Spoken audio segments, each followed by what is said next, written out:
It's me again, Nhelvz, and welcome back to my channel. I love you. Want to know more?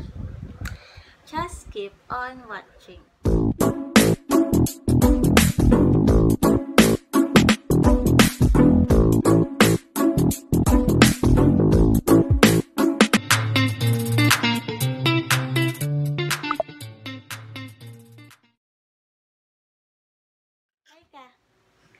Hi. Hi, what's your name? What's your name? My name is Daya.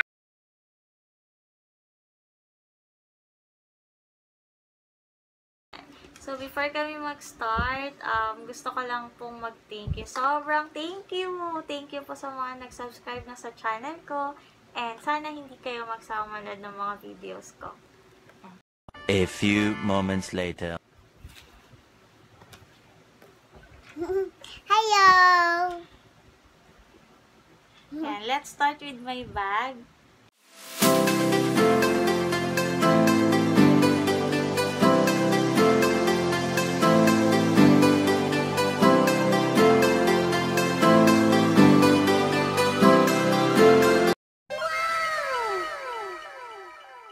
So, iisa-isahin na lang natin kung ano yung mga laman. Lagayan ng eyeglass ko.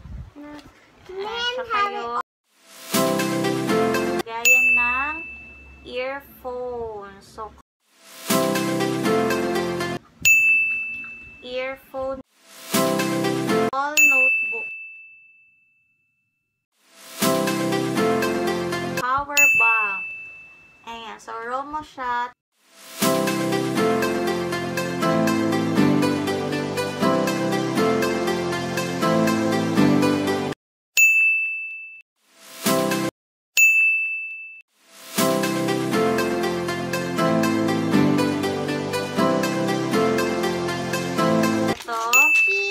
Baby wipe.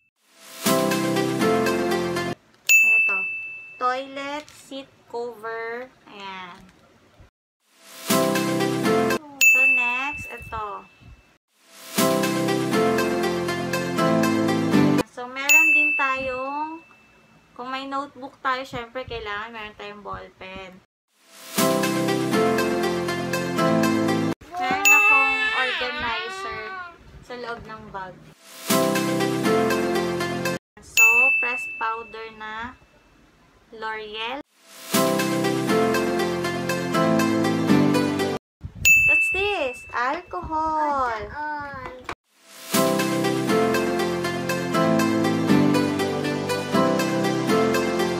Perfume. So, show them. And then next, ito, yung lens cleaner ko na nabibili ko siya sa EO.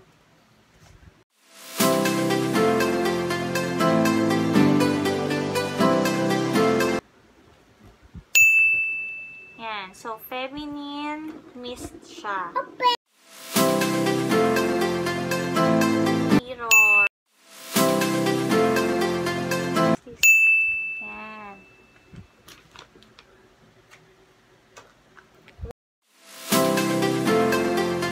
Ito, may dala akong toothbrush kit.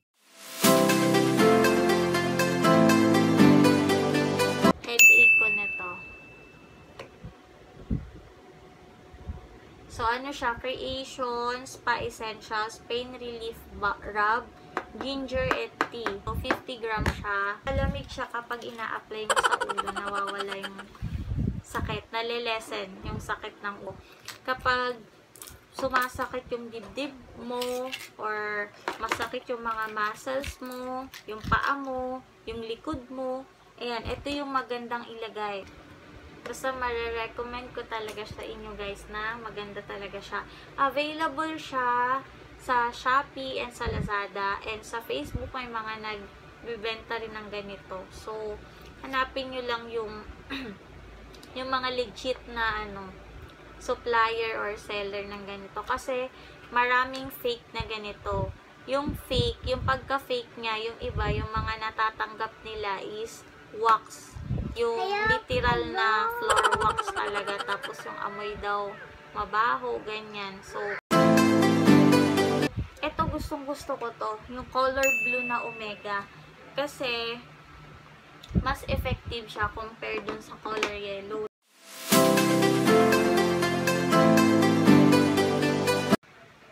Namla akong tubig guys na namamalat ako. Text message sa mommy. So, ipapakita ko lang sa inyo yung loob ng bag. So, ganito siya. So, meron siyang zipper dito. Ayan. Tapos, meron siyang, bukod dun sa zipper, may dalawang packet pa siya. So, pwede dito cellphone, ballpen. Then, sa kabilang side naman, meron din siyang malaking packet.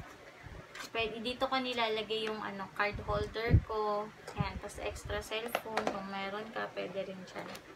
Guys, so yun na lahat yung laman ng bag ko. So, sana nakatulong ako dun sa mga naghahanap na kung ano yung pwedeng ilagay na laman sa mga bag nila ng mga essentials.